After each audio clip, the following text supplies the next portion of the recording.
grammar ayaan ku barnaynaa qaybtan. Waa qaybta ugu muhiimsan, waa qaybta ugu adag. Relative pronouns xiriirka magacyaalada.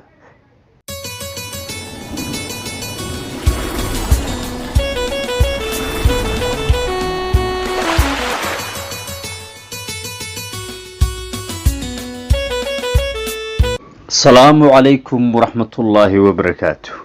Welcome back to English with Susman official channel. waa qaybteennii grammarka ahayd, waa qaybteennii naxwaha ee ugu muhiimsan barashada luuqadda sidan hore u sheegay.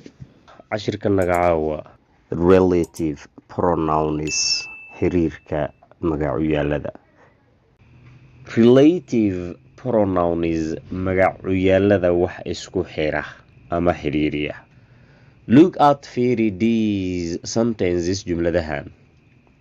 This is the house. Kani waa guriga. I lived in this house. Waxaan gurigan ku noolaa 2 years ago. 2 sano ka hor.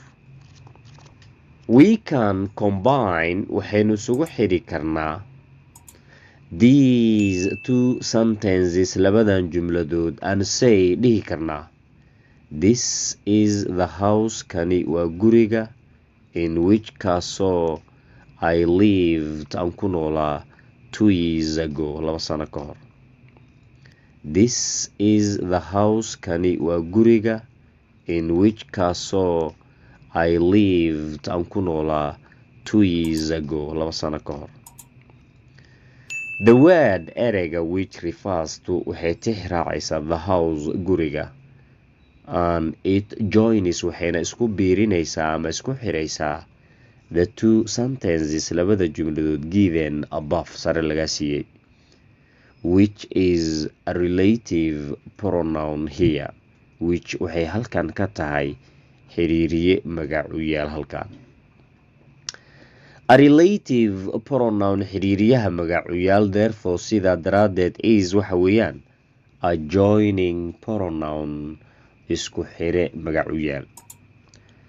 The relative pronouns xiriiriyada magacyaalada waxa weeye who, which, whom, whose, that ayaa waxaa la yidhahdaa relative pronouns. Examples tusaalooyin. I know waan garanayaa the boy wiilka who broke ka soo jebiyey the window pane muraayada daaqada. I know waan garanayaa marka la yiraahdo oo I subject know waa infinitive verb, the waa article oo definite article boy is a noun or common noun who waa relative pronoun. Broke waa verb or past verb the window pane muraayada daaqada oo jumladeedii object u noqday ama ka noqday ayadana ma ismi window pane. I know the boy waan garanayaa wiilka who broke ka soo jebiyey the window pane muraayada daaqada. The book buuga which kaasoo I bought yesterday aan soo gatay shalay cost me wuxuu qiimahaan igu fadhiyey $5 ama $5 $5 buu igu fadhiya 10,000 Somali shilling ayuu fadhiyay. That is the boy. Kaasi waa wiilka whom kaasoo we met at eenu ku kulannay our uncle's place meesha abtigay ama adeerkay. The girl gabadha whose pen qalinkeeda you borrowed aad amaahsatay has come to ask for it ayaa u timid inay weydiisato. The magazine majalada that you lent me aad deemisay yesterday shalay is very dull. Waa mid aad u liidato aan xiiso lahayn. Thanks. ألف لو كنا بي ألف لو سنا بي ألف لا قضي